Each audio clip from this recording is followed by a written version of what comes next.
Yes. Fly Eagles Fly podcast. I'm Mike O. I'm Eddie Black. And we're getting into both the cathartic release of last Super Bowl and looking forward to the Eagles' moves that they did up until now. I'm excited. And this is sponsored by Evil Genius, Stacy's mom. My favorite IPA is Stacy's mom. And I had it at my wedding. And also, we were at Evil Genius for the Super Bowl Eagles win. Patriots. Yeah. And I'll never forget it. And so it's just like, talk about branding. You watch your team win the Super Bowl at a place, you kind of have special affection for it for the rest of your life. This is the only, I'm not a big IPA guy, but this is the IPA I go to. What do you usually do? If I'm playing drinking games competitively, I can drink anything. But if I'm like just... Well, that's a light beer. You're shooting beer pong, it's light. Not always when I was... They were, but those days are over, bro. Yeah. But like... are over. I like it like the Jack Daniels peach. Like, I did. Yeah, you're a fruity guy like that. I like that. Yeah. But Bud Light Lime, I like that. Yeah. But I also had a regular beer on Friday. Like, first time I had a regular beer in a long time. Yeah, I mean, I'm IPAs and I'm stouts. I definitely like my Guinness, but Evil Genius is a great IPA, so I'm glad we got to have some today now. If I was going to an IPA bar, that's the bar I'm going to. Yeah. Let's get into number one. Biggest factor of the Eagles' loss in the Super Bowl. Couldn't get stops defensively. Yeah, obviously it was the defense. The if you want to take a look at it visually, it's what's my line? There's no one in the frame. There's no one in the frame. No, your line is defense resting when we're on offense. That's true. That is one of my. But no one in the frame means you're not playing good defense. No one in the frame means there's not anyone in the camera frame when the person scores a touchdown, and it's a. Because it's relevant, and it's also like you see it when guys are a lot faster than you think, and they just break away, and there's no one in the frame of the other team when they score a touchdown. Well, that happened twice at the Eagles. Yeah. No one in the frame. No one in the frame. So you cannot win when you have no one in the frame. It's not winning football when you're not covering the other team. Yeah, so they are so wide open that the announcer exclaims, wide open. So. Yeah, and you're playing a great quarterback. Of course. You lost to a great quarterback in the Super Bowl. It's a game we should have won, but we didn't. We had no sacks in the Super Bowl. We had no interceptions. Here's the thing: we've been in the Super Bowl a few times. We've never had an interception. What I thought was going to be the biggest factor in the game, that we would get one. That we would get one. Because you know how I am. I'm an optimist. When you're hot, and when you're not, you're due. So I was taking it from that perspective. It's like, we're going to get an interception. The Eagles have represented the NFC 4 times in the Super Bowl. Never got an interception. 1 in 3. Never got an interception. That's a crazy stat. I mean, so you think going into this game, you're like, just by the statistics, we're due for one, Get a cheap one, deflected ball, something wild. There was also a halftime stat, if I can remember correctly. When a team's up by 10, they only lost one time in the Super Bowl. Wow. And I think we were the second loss. Wow. Well, the other loss was Atlanta then against Brady. Correct, I think. That had to be it. That was it, yeah. Wow. So, listen. The Eagles have lost the Super Bowl. They've moved into the offseason. And they lost Javon Hargrave. The biggest loss so far. I was okay with that loss, and I'll tell you why. I just believe in Jordan Davis. I think he can step up and fill that role. To me, it's not about even how good Jordan Davis is going to be, which I think he's going to be very good, but I think he's a different kind of good. He's a Vince Wilfork good. That's not the same as a Hargrave good. You know what I'm saying? And that's okay. So you think he's a run stopper? I think he's an occupy two bodies guy. You know what I'm saying? And he can still set the line of scrimmage on the other side. What's his max? What do you in your head? I have a number of sacks I think he can get in a season. What do you think his sacks total can be? Jordan Davis? I think he can get at least 5 sacks in one season. Yeah, I was going to say 6, tops ever. Like, Yeah. It's not like he'll never break 6, but he occupies. We don't know that, though.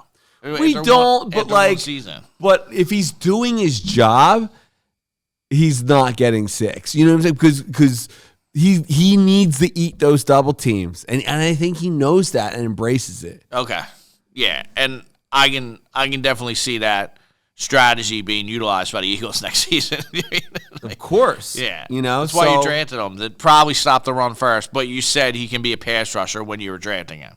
That's how I felt. How he felt. I get that because it's not often, and this is what's so crazy about the metrics and how it gets so wild.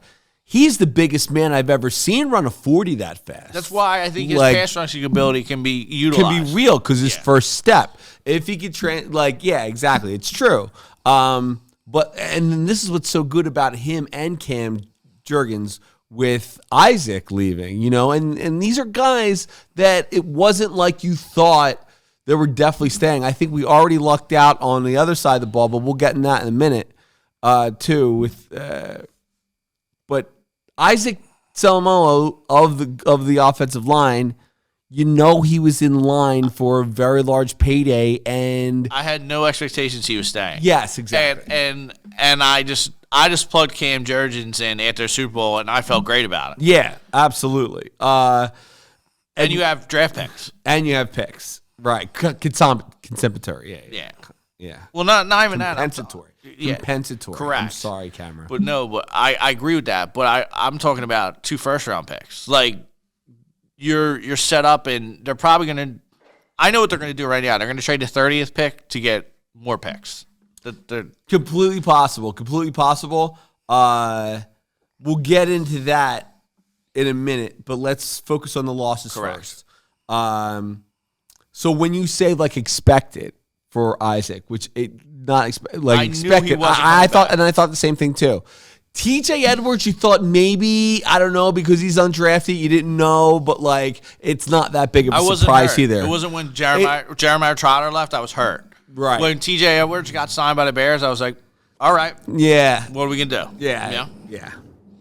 So I had Nakobe Dean, you're up next. That's what I said. And if you really stole him, then let's go, But if he turns out to be, because that's the thing, when you talk about the eye test versus what's on the stats. I don't think he's Casey Matthews. The eye test, he looked small to me his rookie year. He did not, he looked he didn't get the playing time. He looked time. undersized. I understand that. And people have said he looks small. And I've heard that from people that are at the practice field. Yeah. But what I'm trying to say is he just wasn't a good football player in the SEC by mistake.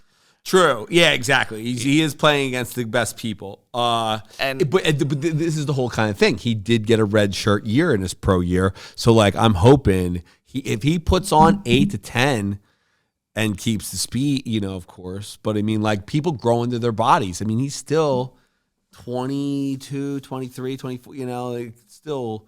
Didn't they say Ray Lewis coming out was undersized? Didn't they say he was undersized a little bit, Ray Lewis? I could see that, yeah.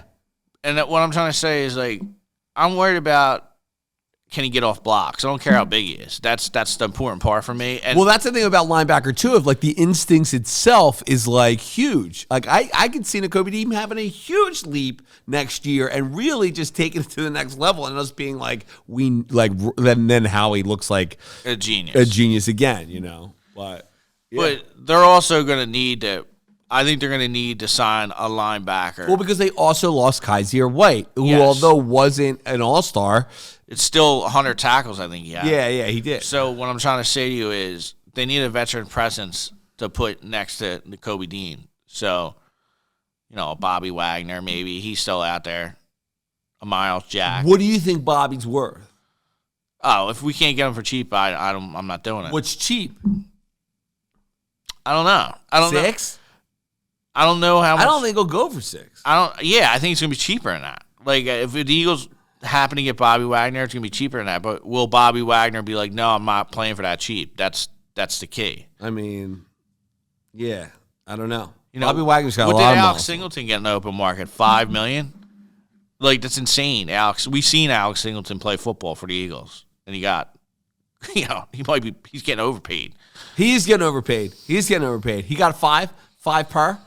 Yeah. Okay. I think so. 5 or 6. I know it's right around that range. What's the best linebacker get paid? Like 12, 15? On the open market this year? Yeah. I don't think anybody went above 9. I don't think they hit 10. Really? Yeah, see, linebackers, I don't know. They chew them up. It's like running backs. And then, so to speak to the next one, Miles Sanders, Carolina Panthers. But these are not unexpected moves. And this is still why the Super Bowl hurts so much, because as a realistic fan now, you know that the same group of guys just isn't going to be together. So it's one of those live in the present moments. It does hurt, but in today's NFL, it's expected, of course. There's going to be change. Yeah, it's how you have to do business. Yes, and but even the players know that. Yeah, there's not that Brandon Graham that's going to stay in your team the whole career. You know what I mean? People are going to move. Brian Dawkins played for the Broncos. That should have never happened. Yeah, I know. So Joe Montana got traded. That's how you know. Like, what was great about that is that Joe Montana went to Kansas City and did well. And Steve Young did well, and it was the right move. There's clips of them playing each other when San Fran went to Kansas City in the 1994 season. Yeah. Where the San Francisco Bars were like, "We still love you, Joe," and they were like beating the Niners. So until Steve Young won, we only won one. Yeah, he only won. He earned it. But he was always going to be, the shadow. Yeah, exactly. So, but here's the thing with the Eagles. Obviously, you're going to need a third. The two things I think they need. Defensively, we'll stay on defense, is they need a linebacker. And if they lose C.J. Gardner-Johnson, they need a safety. Yeah.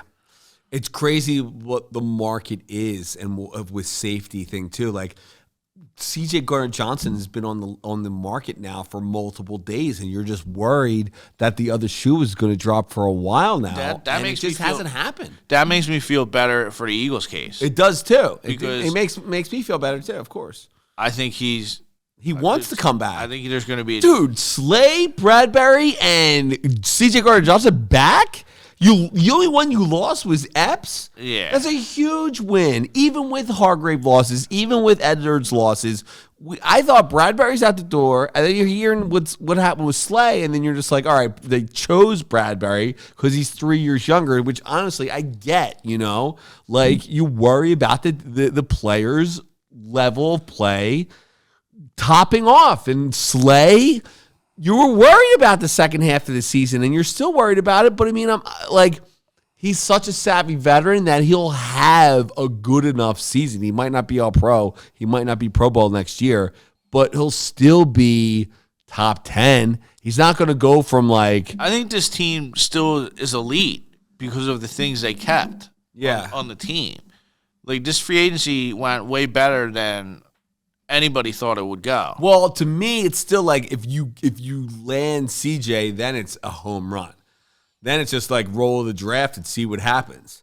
But I mean, if you don't land CJ, that's a big hurt. And people are talking about Jalen Mills because he got released from New England. But like, I love the Green Goblin, of course, but CJ is a big. Now, if you get CJ and Jalen Mills, that'd be pretty sick. Yeah.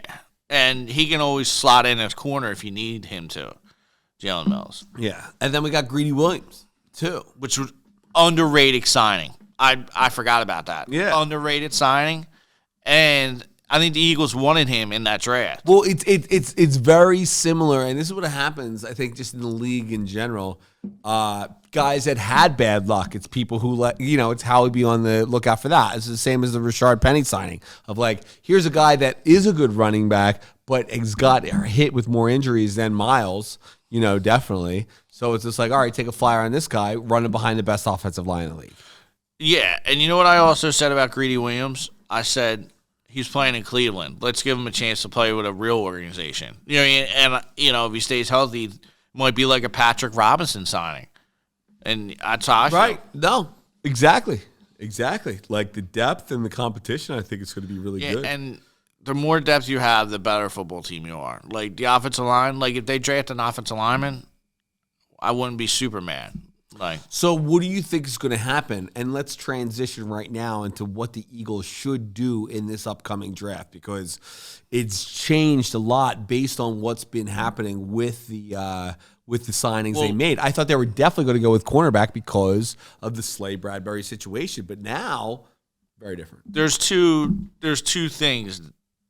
What I feel they should do and what they're gonna do. You know what I mean? Like, so I hope the Eagles don't say, all right, we got our 2 corners back, we're gonna go a different route, because Witherspoon from Illinois, I watched some highlight packages of him, and he's one of the hardest hitting corners I've seen coming out of the draft. The guy can hit. Like, remind me of Sheldon Brown.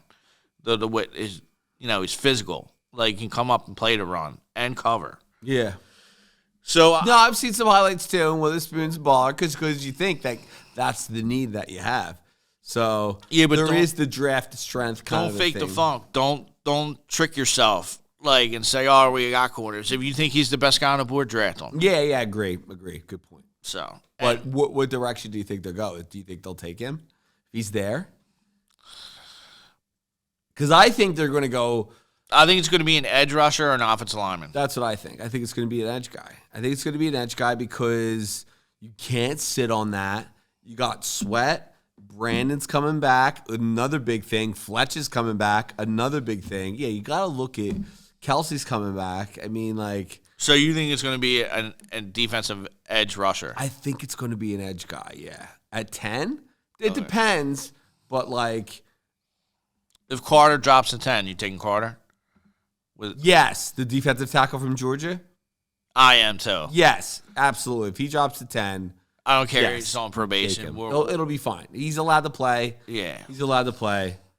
And this is what's so wild about that is that it's such a two-way street because people worried about like, taking a risk on high speculative players, But when your culture's good, when you got the guys in the building, when you got the Brandon Grahams, the Fletcher Coxes, and the Jason Kelce's, it's just like, no, get that young talent who's beast mode, and we'll keep him in line. Yeah, but the Eagles have a guy that have been with the Eagles. He used to be Andy Reid's bodyguard. I think his name's like Big Rube, and now he's like ascended in the organization since Andy Reid has left and everything.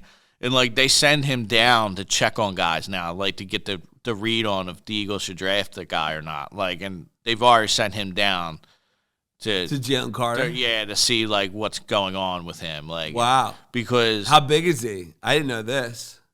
His name is Big Rube? I think don't quote me, but if I remember correctly when I was listening to, a interview, I think his name's Big Rube. But he's been there so long that he's the guy. Like, I think if they drafted this guy, Jalen Carter, he would follow Jalen Carter around. Like, he would be like, all right, you're not going to do anything stupid. Right. I'll just follow you around.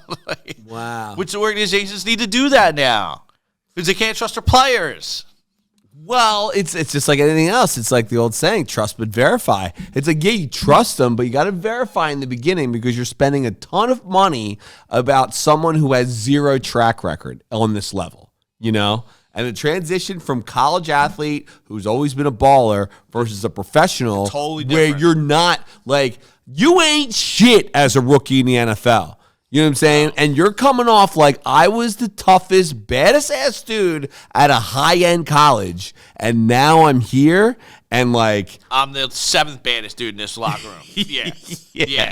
The best rookie. Let me just ask you this real quick. In your lifetime, who was the best rookie you've ever seen in the NFL? Moss. That's mine. Definitely. Back. No one ever has just come in and been like, I'm 20-something years old. How about I'm just owning everybody. And Randall was the biggest part because Randall's like, I'm just going to throw it out the gym. Randall has, I think, like, he's got a great deep ball, but at the same time, I think he just chucks it. He just chucks it. Dude, I never seen a quarterback be able to roll out and throw it 70 yards.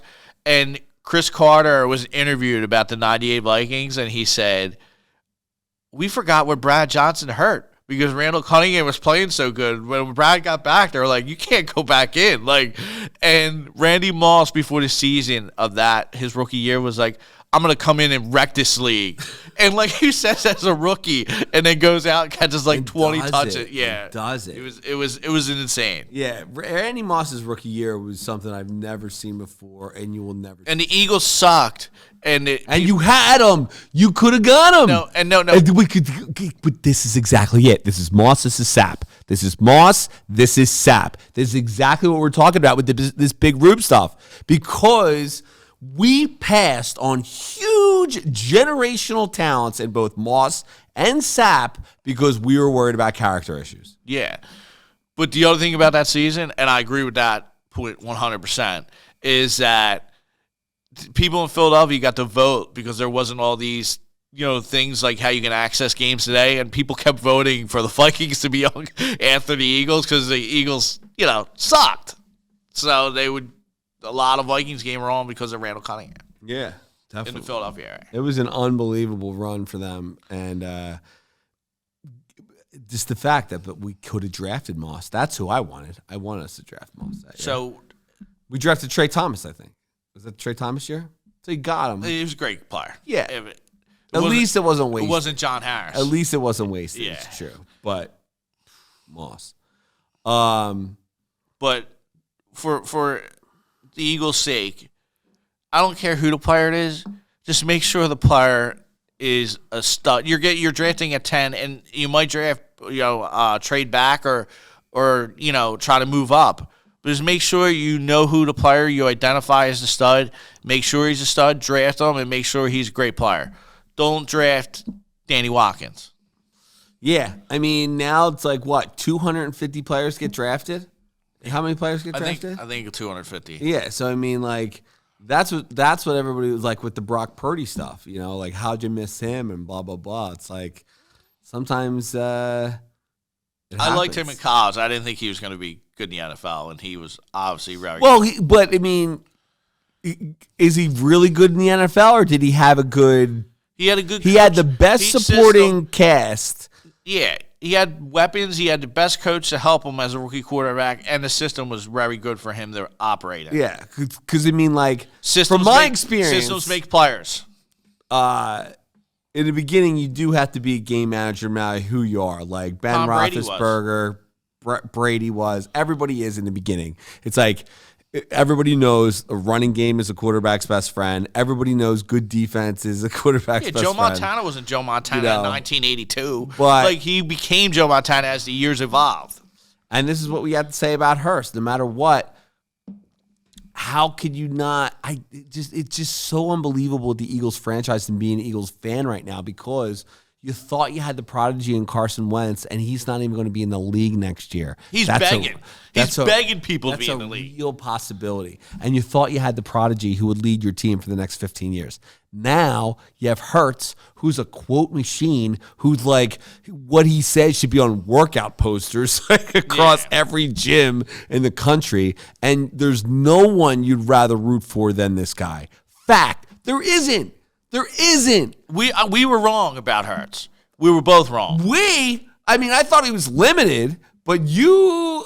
I was on the boat of we need to draft a quarterback. I need a guy with more of a rocket arm, and I was wrong. You said he can't make the throws. Yeah, I did, and I was terrible. And you were wrong. And I was so happy I was wrong. Yeah, of course. And that Super Bowl cemented me to be I got because he outplayed Mahomes. He did, and it cemented for me to say I'm on board, and I'm for 8 or 9 years. You know what I mean? We have to roll with this guy. Yeah, definitely, absolutely. And I think we have a chance to win the Super Bowl next year. I think we'll be competitive, and I think he'll get a ring with us. And that's what it takes these days, I like the ownership, I love the general manager, and I like the coach, and I like the quarterback. So it's you have those 4 in place, you're going to be competitive every year, You need a couple more things, and then you're going to be including one of those things is luck, just like they say every year, because people get hit with injuries. But now I think here's another thing about the Eagles culturally and everything else is that they don't practice as hard as the other team. player management. Even when Doug Peterson was the head coach, we were losing tons of players with injuries, season-long injuries, and like we were the healthiest team. We still like that's what kills you with the loss too, but because you figure some of that's luck is that you're going to lose players along the way. Because you're playing football. Yeah, I love football. It's my passion. I love watching it. I love covering it. But at the same time, football results in injuries. I don't care what kind of football you're playing, what kind of level. It's aggression. You're going to get injured. Yeah, but that's the whole thing. You look at the data and see how can we have less injuries, and it's basically protecting your assets because your assets are the people who are in the field. Yeah, so it is pretty wild. But I gotta say, from this perspective, right now, I was of course completely worried about what the Eagles were going to end up and how are they going to look, but like. Keeping Bradbury, keeping Slay, especially the Slay drama. It was high-end drama. He was like, thank you, guys. I'm out of here. I'm done.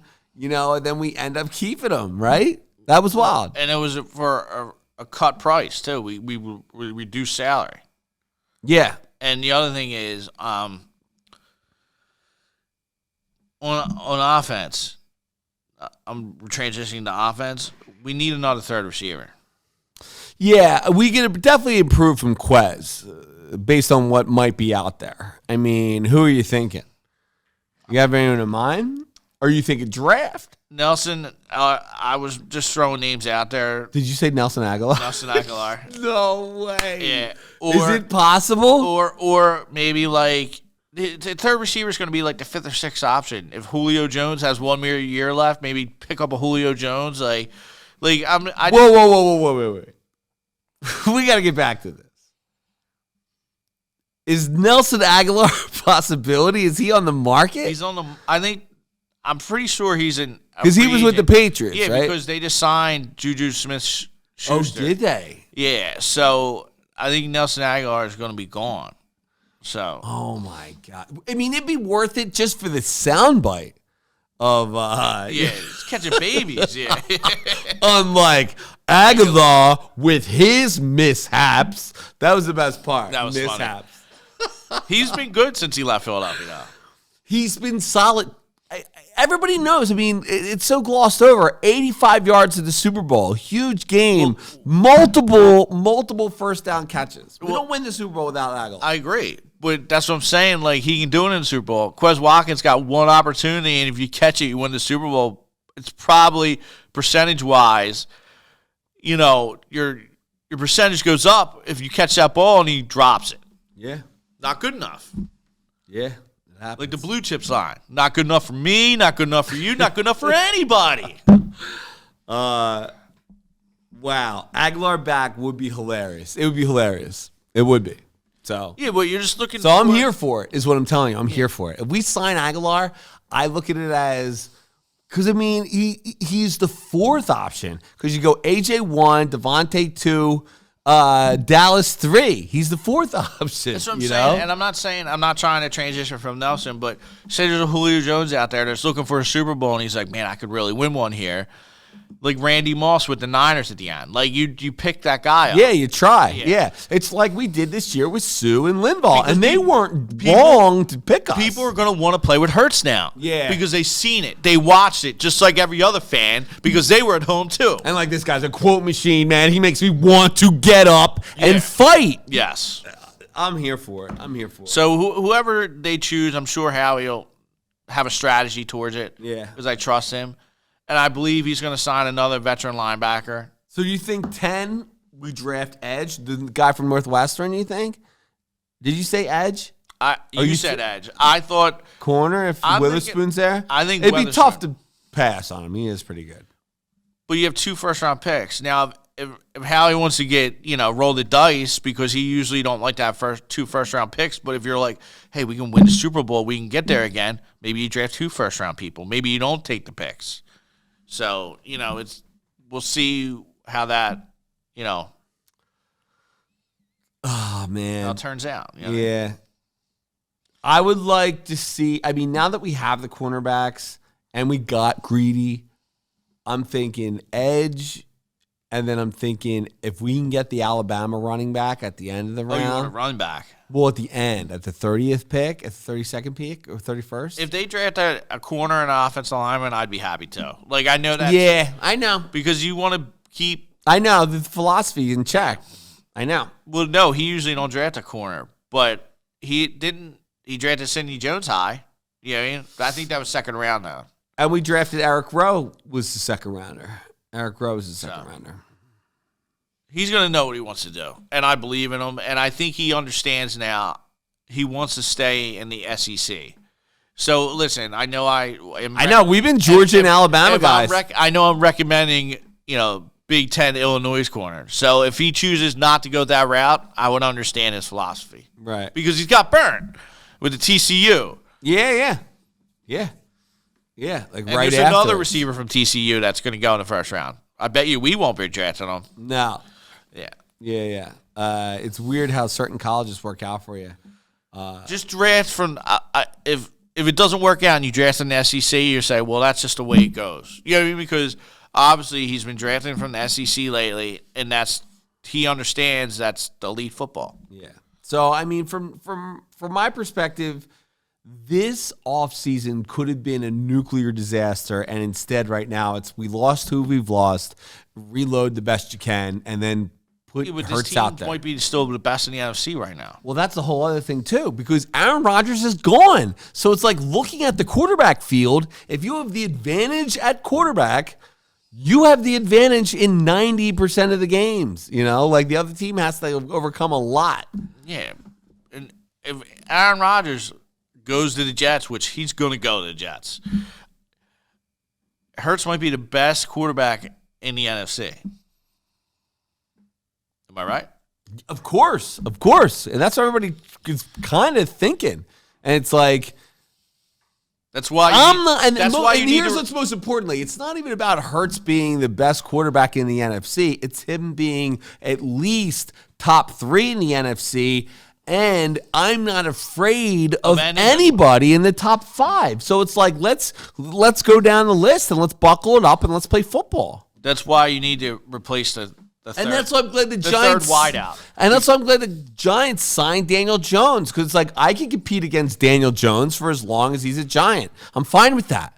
I'm not afraid of Daniel Jones. No, I'm not afraid of Saquon Barkley. Him apart in the playoffs. Exactly. We destroyed him, and they're playing above their skis a little bit too. Everyone thought they were going to be a 4 or 5 win team before Dable actually got them going. Right now, I see them stalled out with us dominating them multiple times in the playoffs. And Daniel Jones is genuflecting for getting $45 million. He's praying right now as we speak because he's like, I can't believe I got $45 million. Well, because that's the whole thing with the Giants being stuck. In a lot of ways, they see they're stuck because if you don't go with Daniel Jones, who do you go with? Who's out there? Yeah, Jameis Winston. Or you hope that you would get rid of Daniel Jones and get David Carr, I think would be their best. Derek Carr, I mean. Because Rodgers doesn't make sense. I can't believe the Jets are even doing Rodgers. You get 2 years. You get a 2-year window with Rodgers. You have to do it. You're the Jets. They've been irrelevant for so long. You're friends with a Jets fan. He hasn't jumped off the bridge yet. Are you surprised? Yeah, because you did blow it with Zach Wilson.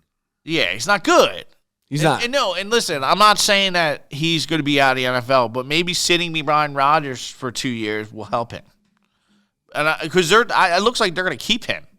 I don't think you can get rid of him yet. So, because I think there's so much dead money in situations like that. So, oh man. So, but Eagles, I'm happy with the offseason. I'm not. It could have been so much worse. I thought we were losing Bradbury. I thought we were losing everyone else that we have lost, but I thought we were losing Bradbury too. The fact that we were able to keep Bradbury is unbelievable. And Slay. It's a miracle. It is.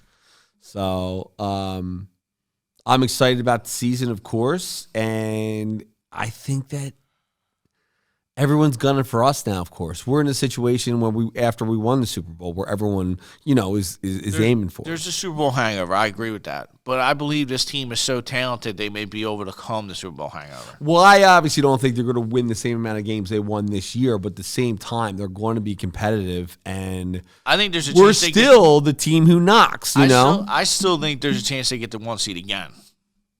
There is a chance. There is a chance. I feel like we're the best team, and it's not like the NFC's loaded with great quarterbacks. Like Kirk Cousins does not scare me at all. No. If you put a primetime game on with Kirk Cousins, you just can count on winning that game because he sucks in primetime. But we know who he is. We know who Kirk Cousins is. Yeah. So nobody's terrifying in the NFC at all, and it's probably going to be like that for the next couple of years. So I welcome it, of course. So I want a Super Bowl. I want another Super Bowl. Yeah, we got to get a ring. We got to get 2. We got to even up. If we get 2, how many do the Giants have? 2? Everyone has more than us. They have more to us in the NFC. The Giants won it, and the Giants have 2. I think Redskins have 3. No, the 86 Giants. I think they won it. Yeah. And then the 90. Remember? The Giants have 3. They won 90. Because the Giants beat the Patriots twice. 4. 4. Wow, the Giants have 4. How many did Washington have? Washington won it. Yep, 3. Cowboys have 4. And we have 1. Cowboys have 5. Yeah. And we have 1. So we got to win more. Got to win more. Yeah. So, I mean. When we're on our deathbeds, I want to be at 4. Should have got 5. Should have won the T Super Bowl. Oh man. My dying breath will be. Should have won it. Field conditions. Well, dude, Mike, how about my dad before the Eagles won the Super Bowl every year? Maybe this will be the year. And then he dies. He won it before he died. Great. Love it. Yeah, you got to see him win. You saw him win, and I thought he was going to die 2 weeks after that. Right, exactly. Because he's like, I had enough. Yeah, I've seen it. Right. Yeah. So. Well, that's the whole thing about Harry Kalas when the Phillies won again. He died right after. It's kind of wild. Yeah. Oh man, but it's great to get the opportunity. Yeah, and we're going to get it again soon. I believe that. I'm a full believer in that. Yeah. So, as always, if you like this content, please like, share, and subscribe to Broad Street Misery for this and many other chock full sports shows that we got going on. I'm excited about it. And always, thank you for watching, and thank you to Evil Genius as well. Talk to you soon.